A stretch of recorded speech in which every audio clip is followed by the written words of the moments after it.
Salam müəllimlər, yaradıcı təfəkkür və problem həll etmə testinin izahına baxırıq. Birinci sualımız hansı yanlışdır? Deməli, A variantına baxaq. Əvvəlcə şagirdlərin təklifindəki neqativ, sonra isə pozitiv nüanslar vurğulanmalıdır.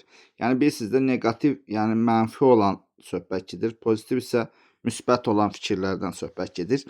Biz bilirik ki, əvvəlcə müsbət, sonra mənfi olmalıdır. Yəni şagirdlər motivasiyadan düşməsin deyə əvvəlcə onların fikirlərindəki müsbət məsələlərə toxunur, sonra mənfi məsələlərə toxuna bilərik. Bu ümumiyyətlə rəy vermədə də belədir və kurikulumun, metodikanın əsas prinsiplərindən də budur ki, şagirdi motivasiya etməkdən ibarətdir. Bu da aydın məsələdir ki, elə A variantı yanlışdır. Biz də düzgün cavabı axtarırıq. Deməli, düzgün cavabımız A variantıdır. Yəni, hansı yanlışdır sualı? A variantı yanlışdır. Gəlin digər variantlara baxaq. B variantı kreativ, yəni yaradıcı sinifdə şagirdlərdə dərsdən razılıq hissi formalaşır. Bəli, biz bunu götürə bilməliyik, çünki biz yanlışı axtarırıq. Özünü ifadə edə bilmək şagirdlərdə emosional olaraq yetkin fərdə çevirir. Bəli, özünü ifadə etmək insanı, ümumiyyətlə bütün insanları. İnsan ki, özünü ifadə edə bildi, artıq o yetkinləşir. Yəni, öz sözünü deyə bilən deyir, ya biz, bax, bu o deməkdir. D variantı yaradıcı mühit şagirdləri məsələlərin həllində ənənəvi yanaşmadan uzaqlaşdırır.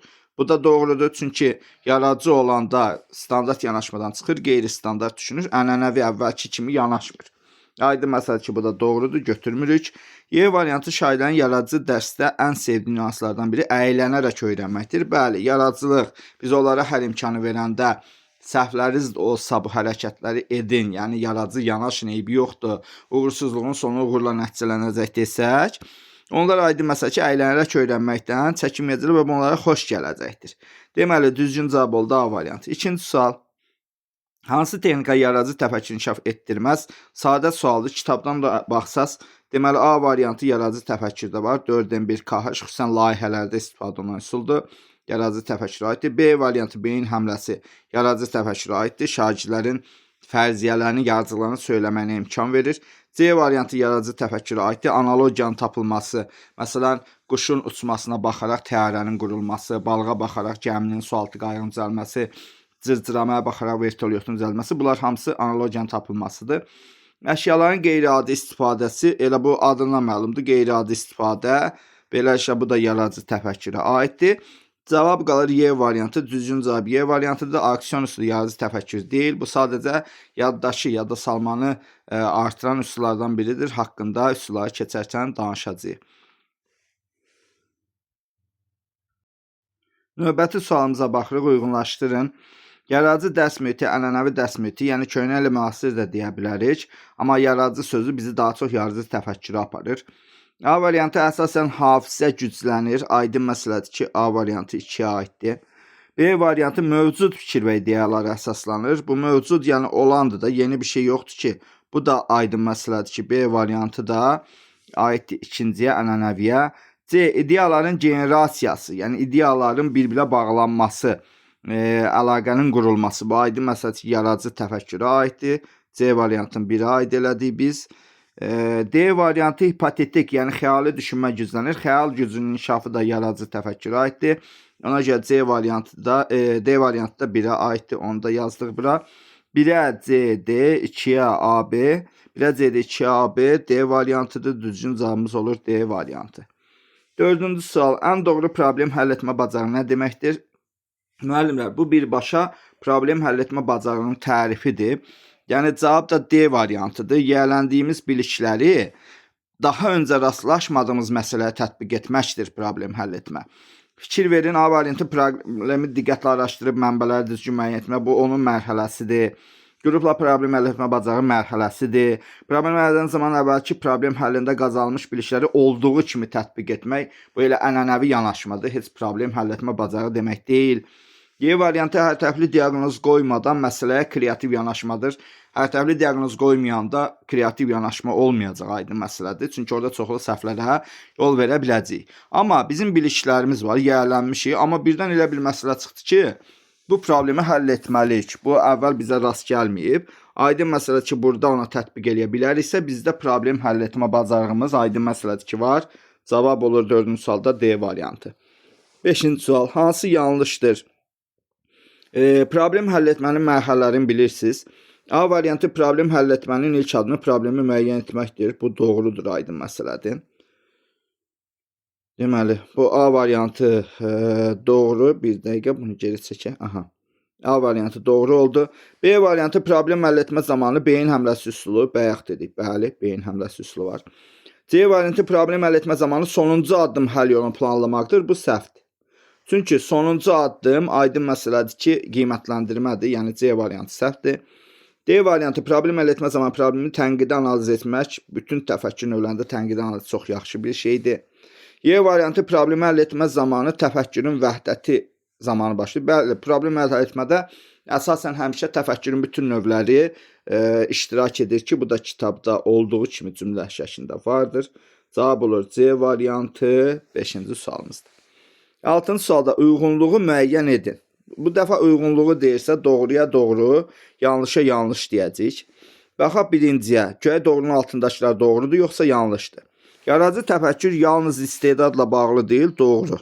Bəli, yaradıcı təfəkkür yalnız istedadla bağlı deyil. Siz gördünüz, mən orada D hərfi yazdım. Yəni, belə yazsanız daha rahat bu testləri həll edə bilərsiniz. Ona görə bunu qeyd edirəm. Üçüncüyə baxaq doğrunun altında. Yaradıcı təfəkkürü inkişaf etdirmək üçün şagirdlərə ifadə azadlığı verilməlidir. Biraz bundan əvvəl, yəni səhv etmirəmsə, birinci sualda biz gördük ki, ifadə azadlığı C variantında özünü ifadə edə bilmək çox yaxşı bir şeydir. Bəli, yaradıcı təfəkküratı. Bu da doğrudur. Keçdik yanlışın altında, görək yanlışdırmı? 2-yə baxırıq. Tənqidi təfəkkür faktlarının obyektiv analizini tənqidi təfəkkür %100 obyektivlikdir. Deməli, bu yanlışdır. Biz bunu aydın məsələdir ki, bunu da seçməliyik və tənqidi təfəkkür faktların obyektiv analizini ehtiva edir. Bu doğrudur. Doğrudur. Biz bunu seçməyəcəyik. Çünki amma yanlışın altında olunacaq. Bunun üçün bu da doğrudur. 4-cüyə baxaq. Mən bunu xoşlayıram ifadəsi tənqid düşüncəyə sahib olan insana aiddir. Bu yanlışdır. Bu tənqid etməkdir. Məsələn, və ya belə deyək də, mən bunu xoşlayıram, qurtardı. Heç vaxt tənqid təfəkkürlü insan belə düşünməz. Tənqid təfəkkürlü insan deyir ki, mən yanlış eləyə bilərəm. Ona görə bu səhvdir. Burada yanlış yazacağıq. Deməli, 1, 2, 3-cü ifadələr doğrudur. 4-cü ifadə yanlışdır. Və biz də buna görə baxırıq. Biz uyğunluğu müəyyən edin. Doğrunun altında doğruları götürəcəyik. Deməli, biz götürəcəyik 1-i götürəcəyik. 3-ü götürəcəyik. Yanlışın altında yanlış götürəcəyik. 4-ü götürəcəyik. 1-4 bircə dənə bu variantı götürməyəcək. Çünki yanlışın altında doğru yazılıb. 1, 3, 4 olan cavabımız C variantı olur testimizin cavabı. Gəldi 7-ci suala.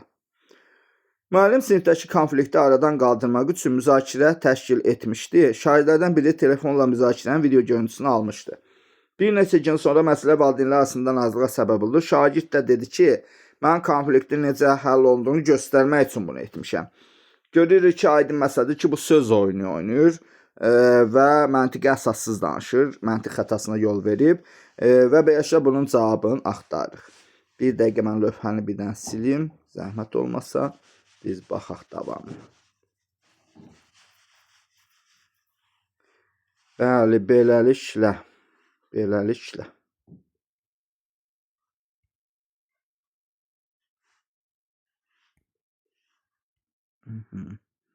Gəldik bura. Və görək hansıdır? A variantı, şagird məntiqi əsaslı danışır, nəticənin belə olması onun günahı deyil. Şagird boş adam xətasına yol verir, bilə-bilə fərqli istiqamətə yönəldir deyir. Bu da deyil. C variantı, yəni A variantı olmadı, B variantı olmadı. Bəli, C variantı, şagird çox mənalı danışır. Tamamilə doğrudur. Bu çox mənalı danışmaq və ya dediyimiz kimi söz oyunu demək olar. Bütün hallarda video görüntü almaq yanlış idi. Əslində deməliydik ki, bağışlayın, mən yanlış etmişəm. Mənə deyilmişdi video görüntü alma, amma onu almışam. Üzrxahlıq eləsəydi səmimi, bu daha yaxşı olardı. D variantı, müəllim müzakirəni doğru təşkil etməyi, bu da heç, bunu qoyduq o tərəfə. Müəllim konflikti məktəb rəhbərinə bildirməməklə konfidensiallı prinsipini həyata keçirib, bu da yanlışdır. Yəni, aydın məsələ ki, burada dedik ki, sadəcə şagirdlər deyilmişdir ki, video görüntü alınmasın. Onlardan biri bu qaydanı pozub, məntiq xətasına yol verib, cavab C variantı. 8-ci sual, problem həll etmə algoritminin ikinci addımına aiddir. Biz də bilirik ki, problem həll etmənin ikinci addımı problemi ki müəyyən etdiyi, ondan sonra paylaşmaqdır, plan qurmaq. Plan qurmaqda da nə edə bilərik? Digərləri ilə birlikdə əməkdaşlıq etmə şərti ilə plan qurmaqdan söhbət gedir. İndi A variantı müşahidə edərək müəyyənləşdirmə bu ilk addımdır. Bu aydın məsələdə olmayacaq. C variantı tapılmış həll variantını həyata keçirmək 3-cü addımdır. D-də keyfiyyətini müəyyənləşdirmək bu 4-cü addımdır. Nə dərəcədə effektivini müəyyən etmək bu da aydın məsələdir ki, 5-ci addımı qiymətləndirmək yəni. Əməkdaşlıq etmək B variantı düzgün cavabımızdır və biz də burada B variantını qeyd edirik 8-ci sualda. 9-cu sual. Aytən həmişə kompüterdən istifadə edəndə eynək taxır. Aytən indi kompüterdən istifadə edir, deməli eynək taxıb. Görək məntiq xətasıdır yoxsa deyil. Əvvəlcə bunu müəyyənləşdirək, sonra davam edək. Bu həmişə kompüterdən istifadə edəndə Aytən deməli xanım həmişə nə edir? Eynək taxır. İndi də kompüterdən istifadə edir. Aydın məsələ ki, həmişə edirsə, eynək taxırsa, elə indi də eynək taxacaq da. Deməli bu ifadə məntiqi əsaslıdır, əsassız ifadə deyil. Əgər bizə belə desəydi, Aytən kompüterdən istifadə edəndə həmişə eynək taxır, fikir olduğu kimi qalsaydı, desəydi Aytən indi eynək taxıb, deməli kompüterdən istifadə edir, bu xəta olardı. Çünki bəlkə eynəyi başqa şeyə görə taxıb. Amma kompüterdən istifadə edəndə onsuz da bu eynək taxır. İndi də istifadə edir, deməli eynək taxacaqdır. Belə deyirik, aydın məsələdir, söhbət əsaslı mühakimədən gedir, cavab olur C variantı. 10-cu suala baxırıq. Sənan dostları ilə sirkə getmişdi. Sonuncu pərdədə illüziya göstərsə hamını valeh etdi. Dostlarına görəsən bunu necə edir sualının düzgün izah verdi Sənan. Hansı düşüncəsi güclü inkişaf etmişdir? Müəllimlər, mən bunu ifadə ilə dediyim, illüziya bilirsiniz də simvollarla göstərməkdir. Əslində göstərdiyi şeyin arxasında həqiqi mənanı gizlətmişdir. Və illüziya sözü də birbaşa abstrakt təfəkkürdə keçir. Abstrakt təfəkkür odur ki, bir şeyin olduğu kimi ifadə edilməməsi, simvollarla göstərməsi. Məsələn, yol hərəkəti nişanları simvolikdir və nişanlara baxan adam özü müəyyən ki, bu nişan hansı hərəkəti demək istəyir. Ona görə buna deyilir abstrakt təfəkkür. Və hərbidə bir nişanlar qoyurlar və bir sözlər qoyurlar, hansı simvollar qoyurlar ki, bundan istifadə edəndə yalnız öz müttəfiqləri başa düşür ki, nə deməkdir? Bu da abstrakt təfəkkürə aiddir. 10-cu sualımızda düzgün cavab olacaq D variantı. 11-ci sual. Atomun quruluşu mövzusunda Rezerfordun planetar modeli hansı düşünməyə misaldır? Planetar model atomun quruluşu planetlərə oxşadır. Atomun tərkibində nüvə, ətrafında elektronlar var. Planetar model. O planetar sözü sizə ipucu ola bilərdi. Yəni atom çox kiçikdir, planetlər çox böyükdür. Deməli, atomunda olan baş verən hadisələri Rezerford planetlərdəki hərəkətlərə oxşadır. Bu aydın məsələ ki, cavab B variantıdır. Analoji düşünmə deməkdir. 12-ci sual. Tarix fən müəllimi Vüsal müəllim Təhsil naziri Emin Əmrullayevin 2025-ci ildə keçirilən brifinqdə dedi ki, sertifikasiya imtahana tarix fəni düşməyəcək və bu suala cavabına münasibət bildirdi. Yəni tarix müəllimi əslində böyük bir qismi istəyir ki, biz də sertifikasiya olunadır. Çünki açıq deyək də, indi savadlı tarix müəllimlər deyir ki, biz sertifikasiya olunaq ki, maaşımız yüksəlsin. Yəni, orta savadlı da belədirsə, fərq eləməz. 10% ən azından maaşları artacaqdır bir il. Təəssüf ki, tarix fənni sona saxlanıldı. O cümlədən digər fən müəllimlərini də deyə bilərik. Hamısı ilə TTTM müəllimlərini deyə bilərik. Bu münasibət bildirmək öz şəxsi fikridir. Aydın məsələ ki, burada münasibət bildirmək şəxsi fikri varsa, söhbət tənqidi, təfəkkürdən gedir. 13. Problemin həllinin hansı mərhələsində israrlı olmaq tələb olunur? Aydın məsələ ki, həyata keçirməkdir. Cavab A variantıdır. Çünki ən çətin şey problemi həyata keçirməkdir. Problemi həyata keçirən zaman uğursuzluqlar çox olur. Yazıya gəlirsə biz dedik, məsələn, biz özümüz problemi müəyyən etdik ki, sertifikasiyadır, imtahandan keçməliyik və əmiqdir, imtahana hazırlaşmalıyam. Plan qurduq, hər şey hazır, başladıq həyata keçirməyə. Dərslər başladı, bu gün işim var, yox, qoşulmayayım, sabah toya gedəcəm, qoşulmayayım, birisi gün qar yağdı, qoşulmayayım. Bu arada bilirsiniz də, mən yardımlıyam, müəllimlərimiz bilirlər. Maşallah, gözəl qar yağır, bərəkətlidir. Söz gəlişi bunu da deyək.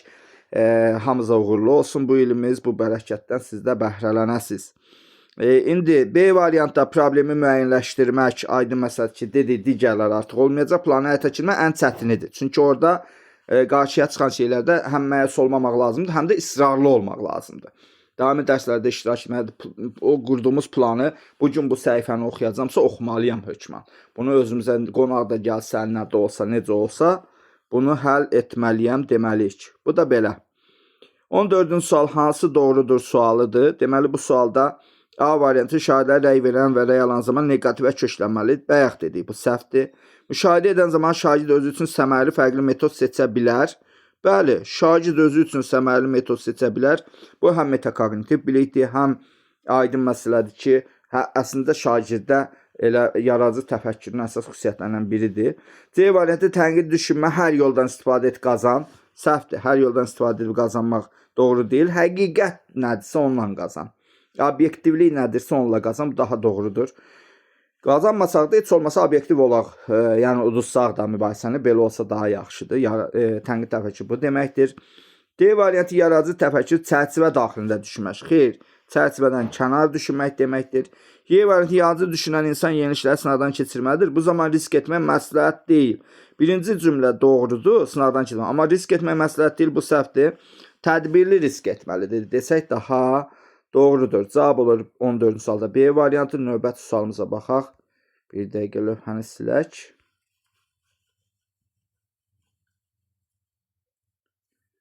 Belə.